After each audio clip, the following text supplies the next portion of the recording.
ခက်မှာနင်တို့လင်မယားဒီချိန်ကြီးဘာလာလောက်ကြတာလဲ ဖေးသမီးတို့ဒုက္ခရောက်လာလို့ပါဖေးသမီးတို့ခေါ်ထားပေးပါ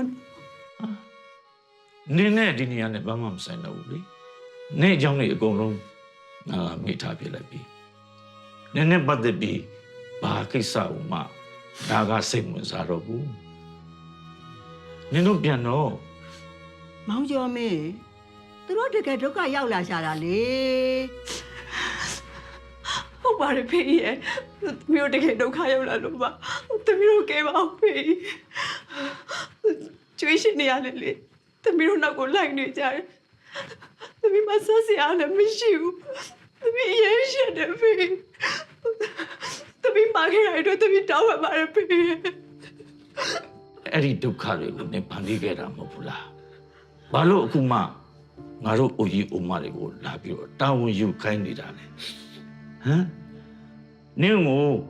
ငါတို့ကလူသေးမရှိထားခဲ့တာကိုနင်တို့ကငါတို့ရင်ဝကိုခြေစုံကပ်ပြီးထွက်သွားခဲ့တာမလားပြန်တော့ မောင်ကျော်မင်းခလေးကိုဘလို့တွေပြောနေတာလဲ ပြောတဲ့စကားကိုပြောတာအမဒီမှာနင့်မျက်နှာကိုလည်းငါမကြည့်ချင်ဘူး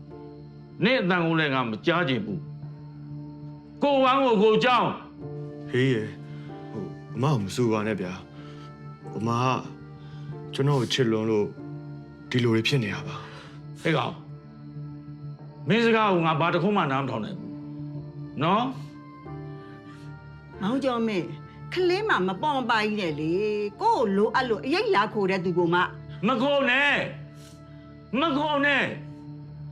နင်တို့ကိုလေငါအိမ်ကြီးကိုတော့မှနင်းဝင်ငါမပေးနိုင်ဘူးဒီမှာနင်းကငါလှည့်လည်းမကြည့်ဘူး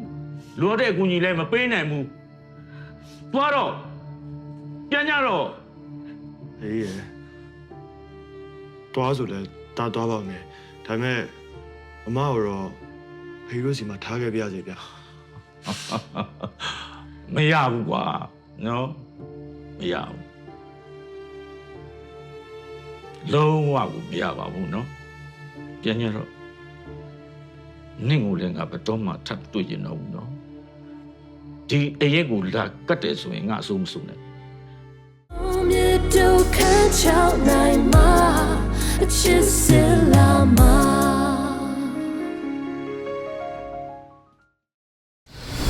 အားလုံးကြည့်နိုင်ပြီ Hey Play VIP